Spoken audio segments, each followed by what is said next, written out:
సంగారెడ్డి జిల్లా కేంద్రం ప్రమాదాలకు కేర్ ఆఫ్ అడ్రస్ గా మారింది. రోడ్డుకు ఇరువైపులా ఫుట్పాత్లు పూర్తిగా ఆక్రమణలకు గురయ్యాయి. పట్టణ జనాభా రోజురోజుకు పెరిగిపోతుండటంతో ట్రాఫిక్ అస్తవ్యస్తంగా మారింది.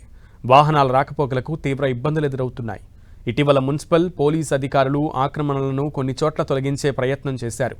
సంగారెడ్డి జిల్లా కేంద్రంలో ప్రధాన రహదారి ఆక్రమణలపై మరింత సమాచారాన్ని మా ప్రతినిధి పివి రావు అందిస్తారు.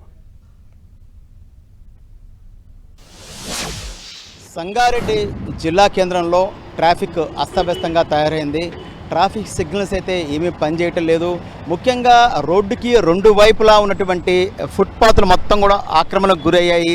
ఇటీవల కాలంలో సుప్రీంకోర్టు కూడా ఒక సూచన చేసింది, రోడ్లకి ఇరుపక్కల ఉన్నటువంటి ఫుట్పాత్ తొలగించాలని.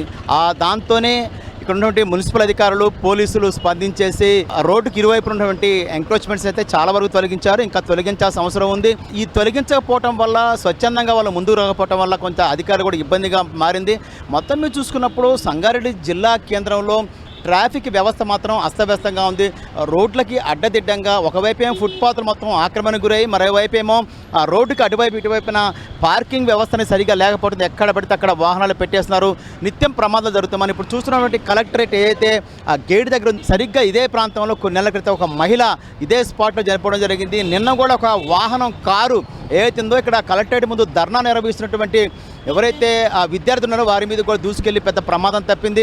రెగ్యులర్గా ఈ కలెక్టరేట్ ముందు అయితే నిత్యం ప్రమాదాలు జరుగుతాయి. మనం చూస్తున్నటువంటి సిగ్నల్ ఏదైతుందో ఈ సిగ్నల్స్ వ్యవస్థ అయితే పనిచేయట్లేదు. రోజులు, నెలలు కాదు, సంవత్సరాల తరబడి ఈ సిగ్నల్స్ ఏవైతున్నాయో పనిచేయట్లేదు. వాటిని సరిచేయాల్సిన అధికారులు మాత్రం నిమ్మకు నీరెత్తినట్టు వ్యవహరిస్తూ ఉన్నారు. ఇప్పటికైనా అధికారులు స్పందించాల్సిన అవసరం ఉంది. జిల్లా కేంద్రంలో అస్తవ్యస్తంగా మారినటువంటి ట్రాఫిక్ అయితే దీన్ని క్రమబద్ధీకరించాల్సిన అవసరం ఉంది. ఎందుకంటే రోడ్డుకి రెండు వైపులా ఉన్నటువంటి ఫుట్పాత్లు మొత్తం కూడా ఆక్రమణకు గురయ్యాయి. మరోవైపు పార్కింగ్ సిస్టమ్ అనేది సక్రమంగా లేకపోతే నిత్యం ప్రమాదాలు జరుగుతున్న పరిస్థితి ఇక్కడ కనిపిస్తూ ఉంది.